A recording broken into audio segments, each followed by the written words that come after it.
Le ministère de la Santé publique, Hygiène et Prévention a, en collaboration avec ses partenaires techniques et financiers, procédé au lancement du deuxième forum national en faveur de la vaccination et l'éradication de la poliomyélite en République démocratique du Congo, ce jeudi 21 août à Kinshasa. Le Forum national sur la vaccination a réuni les gouverneurs et les partenaires afin de renouveler l'engagement en faveur du financement durable pour la vaccination et la mise en œuvre des stratégies innovantes pour améliorer la couverture vaccinale en RDC. Présent à ces assises, le président de la République a martelé sur l'engagement du gouvernement à sécuriser les financements en faveur du plan de transition du programme d'éradication de la poliomyélite afin de maintenir les acquis et d'atteindre la certification. Unissons nos forces pour nos enfants. En ce qui me concerne, je vous garantis que le gouvernement de la République, toutes nos administrations, les gouvernements provinciaux et les équipes de terrain feront tout ce qui est en leur pouvoir pour y arriver. Continuons, redoublons et intensifions nos efforts pour encore plus de résultats. Pour aller encore plus vite et plus loin, je lance la deuxième phase du plan Machako, baptisé Plan Machako 2.0. Lorsque nous y arriverons, ce résultat placera la République démocratique du Congo en position de leadership pour la région dans le domaine de la vaccination. Les dernières enquêtes de couverture vaccinale réalisées en 2020 par l'École de santé publique de Kinshasa dans 28 provinces ont relevé une augmentation historique de la couverture vaccinale de 22 points au total. Cela signifie que chaque année, plus de 700 000 nouveaux enfants reçoivent l'ensemble des vaccins requis pour les protéger. Je suis heureux de vous annoncer que nos efforts conjugués ont commencé à produire des résultats concrets. En effet, alors que seulement un tiers des enfants étaient complètement vaccinés lors de notre rencontre en 2019, aujourd'hui, ce sont plus de la moitié des enfants congolais qui reçoivent l'ensemble des vaccins prévus dans notre calendrier vaccinal. En seulement 2 ans, nous avons parcouru la moitié du chemin que nous nous étions fixés. Pour ce qui est de la poliomyélite en particulier, nous avons réussi à éliminer le virus de la polio sauvage en Afrique. Nous devons maintenant terminer le travail et nous débarrasser de tous les virus épidémiques. En République démocratique du Congo, nous avons réussi à interrompre ces épidémies de polio. Je partagerai notre expérience avec les autres chefs d'État africains dans les mois à venir de ce sujet de la poliomyélite. Selon les programmes élargis de vaccination, la cause majeure de cette situation au pays était la faible disponibilité des vaccins, notamment au retard de leur financement. Seulement 35% des enfants de 12 à 23 mois étaient entièrement vaccinés dans les pays. 40% autres incomplètement et 20% n'avaient reçu aucun vaccin. Contribuant aux objectifs nationaux, notamment la plantation des arbres, l'ONG Polé Polé, figurant parmi les nominés par ses actions et activités menées sur terrain, a été sélectionnée à la finale de l'Earthshot Prize, un nouveau et prestigieux prix pour l'environnement qui vise à inciter et aider à réparer la planète au cours de 10 prochaines années, une activité gérée par la Fondation Royale de Cambridge. Ce soir, c'était une opportunité de célébrer le travail qui est déjà en marche ici en RDC avec l'organisation Polé Polé qui travaille à côté du parc national Kahuzi-Biega. Et ce soir, c'est aussi une opportunité de continuer de faire la réclame pour tout le travail préparatif pour la COP26, mais aussi après, parce que la réalité, c'est une conférence qui, nous espérons, est pleine d'engagement. Sera rempli seulement s'il y a des actions sur le terrain. En croire l'ambassadrice de la Grande-Bretagne, cette conférence est d'une grande importance dans l'objectif de rassembler les acteurs clés qui œuvrent dans ces domaines de l'environnement afin de démontrer l'impact de celui-ci. l'objectif, c'est de rassembler les acteurs clés, surtout aussi les membres du gouvernement, les politiciens, aussi les médias, pour continuer le travail d'augmenter l'importance de protection de l'environnement et de voir quel genre d'action pourrait être mis en œuvre pour contribuer au développement de la population et aussi la protection de l'environnement. Protéger et restaurer la nature, assainir notre air, raviver nos océans, construire un monde sans déchets et réparer notre climat. Tels sont les objectifs dont s'articulent ces prix remportés par cette organisation choisie pour participer à la COP26. Si on est sorti finaliste pour les prix S-Short Prize, imaginez-vous, mettez-vous dans ma peau ou dans notre peau. Qu'est-ce que nous pouvons sentir? La joie est immense.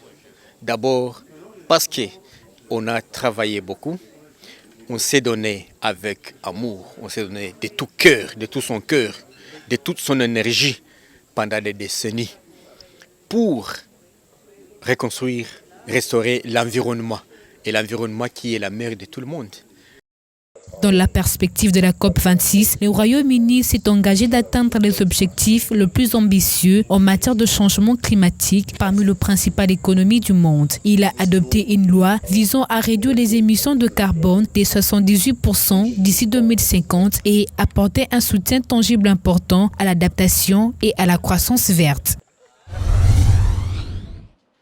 C'est confirmé après étude des faisabilités techniques, le projet de réhabilitation et modernisation du chemin de fer urbain de la ville de Kinshasa attend voir le jour d'ici l'année prochaine. Ces projets, menés par la Société commerciale des transports et des ports ex-Onatra ainsi que les entreprises Transconnexion Congo et Sino Hydro, consisteront à la construction d'un réseau ferroviaire urbain de 300 km dans la ville de Kinshasa, dont 75 km existants sont à réhabiliter et à moderniser. Le gouverneur Ngobila s'est dit satisfait de ce projet de réhabilitation de la voie ferrée de la capitale qui rentre dans sa vision de Kinshasa-Bopeto. C'est un projet que nous avons commencé depuis belle lurette avec les amis des TCC, de SCTP aussi. Aujourd'hui, les études sont terminées, nous les avons reçues en présence de Madame la ministre d'État, ministre du portefeuille. J'avoue que je suis hyper heureux. Ce projet est reparti en 4 phases. La première part de la gare centrale à l'aéroport international d'Ndjili avec 25 km. La deuxième phase s'occupe de la plaine de Kinshasa en construisant un rail urbain le long des grandes artères de la ville. La troisième s'exécutera sur la boucle Kintambo, Mimosa Kintsuka, Upen, Cité Verte Kimwenza et Matete. Enfin, la dernière partira de l'aéroport international d'Ndjili jusqu'à Maloko avec une capacité de transporter 3 millions de déplacements par jour. C'est un projet salutaire. Salutaire pourquoi? Parce qu'il y a la connexion ferroviaire de 24 communes qui va arriver à rendre fluide le trafic de chemin de fer et qu'avec ces projets, le peuple va se sentir que réellement nous avons pour la toute première fois depuis l'histoire de ces pays un gouvernement de warriors. Dans cette synergie, l'ex-Onatra exécutera les travaux avec le financement de la Chine, de l'Italie ainsi que des entreprises françaises en collaboration avec la TTC, la ville de Kinshasa ainsi que des experts du chemin de fer en vue de remplacer les vieilles rails de l'époque coloniale qui ne répondent pas aux normes actuelles. Au total, plus de 15 889 personnes sont vaccinées, soit 10,8% de la zone de santé de Banalia dans la province de la Chopo. S'agissant de l'épidémie de méningite à Banalia, le ministre de la Santé publique, Hygiène et Prévention a indiqué que la vaccination réactive a été lancée dans 4 des 20 heures de santé de la zone de Banalia. Le résultat partiel révèle que plus de 15 889 personnes ont été vaccinées, soit 10,8% pour la zone de santé et 500,3%. Cette campagne de vaccination est uniquement pour la zone de santé de Banalia qui est atteinte par la maladie. Plus de 140 000 personnes âgées de 1 à 45 ans sont concernées par la vaccination. L'alerte de l'épidémie de méningite a été donnée par la direction provinciale de la santé de la Chopo début du mois de juillet sur le constat d'un certain nombre de symptômes chez des patients, savoir la fièvre élevée, il y avait les céphalées, la raideur de la nuque et surtout les décès qui survenaient dans les 1 à 3 heures du temps. L'Organisation mondiale de la santé a dévoilé mardi dernier la première stratégie mondiale contre la méningite, avec pour objectif d'éliminer d'ici à 2030 les épidémies de méningite bactérienne qui tuent environ 250 000 personnes chaque année dans le monde. Sinon que le ministre provincial de la santé de la province de Chopo avait lancé depuis samedi 9 octobre dernier la campagne de vaccination contre la méningite qui sévit depuis le mois d'août dernier dans la zone de santé de Banalia. L'hémangiome est une des principales espèces de légumineuses à croissance rapide utilisées dans les programmes de plantation forestière en Asie et dans le Pacifique. Étant donné sa croissance rapide et sa tolérance de sol très pauvre, l'acacia mangium joue un rôle de plus en plus important dans le maintien d'une offre commerciale de produits forestiers naturels. Cette espèce est originaire de l'Australie, de l'Indonésie et de la Nouvelle-Guinée. L'acacia mangium est de régions à basse altitude que l'on trouve généralement en bordure de forêts tropicales humides et sur le sol acide perturbé bien drainé. Il peut atteindre une hauteur de 30 cm et des diamètres de plus de 60 cm. L'acacia mangium est une essence populaire pour la fabrication de meubles, d'outils agricoles, de caisses à voie claire, des panneaux de particules et des coupeaux de bois. Son bois convient également à la fabrication de briquettes de charbon et de charbon activé.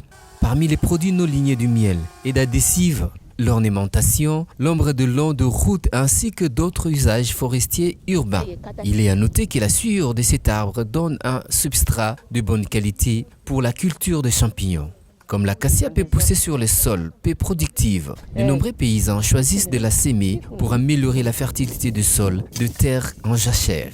L'acacia mangium, dont le diamètre est d'au moins 7 cm, résiste au feu. Par conséquent, cette espèce peut être utilisée comme coupe-feu.